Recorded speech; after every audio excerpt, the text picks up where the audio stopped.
Sir মোক্ষগুন্ডম Bishweshwar জন্মবার্ষিকী উপলক্ষে প্রতি বছর 15 সেপ্টেম্বর দিনটি পালিত হয় ইঞ্জিনিয়ার্স ডে উপলক্ষে।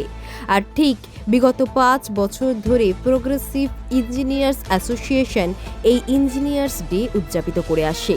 আর এবছর রাজ্যের মুখ্যমন্ত্রী মমতা বন্দ্যোপাধ্যায় তার স্বীকৃতি দেয় এবং ইঞ্জিনিয়ার্সদের প্রতি একটা ভালোবাসায় লেখা চিঠিও পাঠান এবং মহাসমরায়ের নজরুল মঞ্চে এই দিনটি উদযাপিত করা হলো।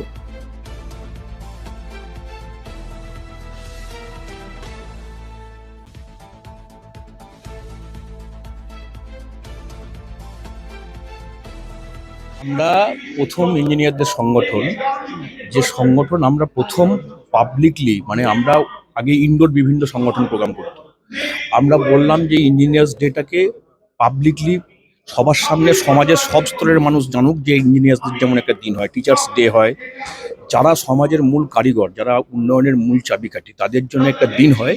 স্যার এমভি বিশ্বেশ্বরাইয়ার জন্মদিন, জন্মদিন 15ই সেপ্টেম্বরকে আমরা সারা ভারতবর্ষ, শ্রীলঙ্কা, তানজানিয়া এইসব জায়গায় আমরা ইঞ্জিনিয়ার ডে হিসেবে, কিন্তু সেইভাবে সামাজিক স্তরে সেইভাবে প্রচার বা জায়গাটা ছিল না।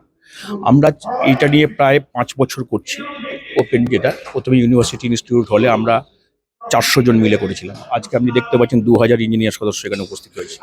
তাদের মধ্যে যে ইমোশন, তাদের মধ্যে যে আবেগ, যে আমাদের জন্য একটা দিন হয়, সেই হিসেবে তারা সেলিব্রেট করবার জন্য এখানে উপস্থিত হয়েছেন। এবং এটা সার্বিকভাবে সারা রাজ্যে একটা ইঞ্জিনিয়ারদের আন্দোলিত হয়েছে।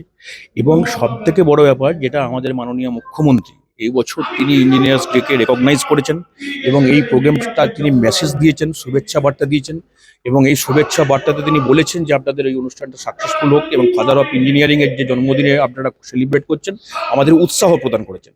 এই উৎসাহ প্রদান করবার ফলে আজকে কিন্তু ঘটনাটা অনেক বেশি, আরও সংখ্যায় আমাদের ইঞ্জিনিয়ার এখানে উপস্থিত হয়েছে এবং আমরা সেখানে যে সেই জায়গাটাকে করছি। শুভ উদ্যোগ। আমি সংগঠনের সকলকে ধন্যবাদ জানাবো তারা এই উদ্যোগ গ্রহণ করার জন্য। আর ইঞ্জিনিয়াররা তো আমাদের এই প্রশাসনিক ব্যবস্থা বা আমাদের পরিকাঠামো সব থেকে বড় বন্ধু, তাদের ছাড়া কোনো পরিকাঠামো হবে না। এই দিবসটা অত্যন্ত মর্যাদার সঙ্গেই পালন করা উচিত।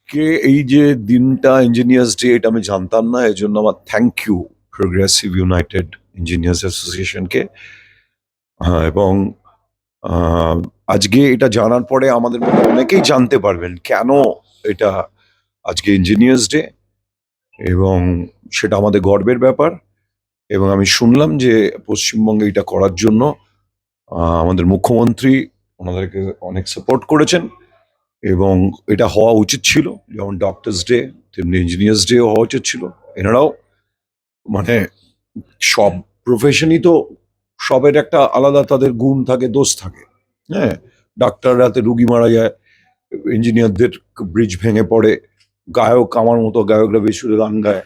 এবার তার মধ্যে থেকে কিছু এগিয়ে আসে, কিছু হয় হয়, কিন্তু এই যে ইঞ্জিনিয়ার, এটা সেলিব্রেশন হোক। মাননীয় মুখ্যমন্ত্রীর যে কাজ, সেই কাজকে সবসময় পালন করে, মানে একদম এটা ঠিক পশ্চিমবঙ্গের একদম প্রান্তিক জায়গা পর্যন্ত আমি করে এসেছি, গঙ্গাসাগরের মতো একটা জায়গায়। সেখানে কাজ করব ভাবলে, সেটাকে সেবাভাবে করব ভাবলে, এই মাননীয় মুখ্যমন্ত্রীর এই যে প্রকল্পগুলো আছে তার মাধ্যমে করা যায়। সেটা আমরা প্রচার করি, করে দেখাই এবং জনগণের কাছে এটা সেবামূলক একটা কাজ হিসেবে ইঞ্জিনিয়ারদেরকে তুলে ধরার জন্য আমরা চেষ্টা করি।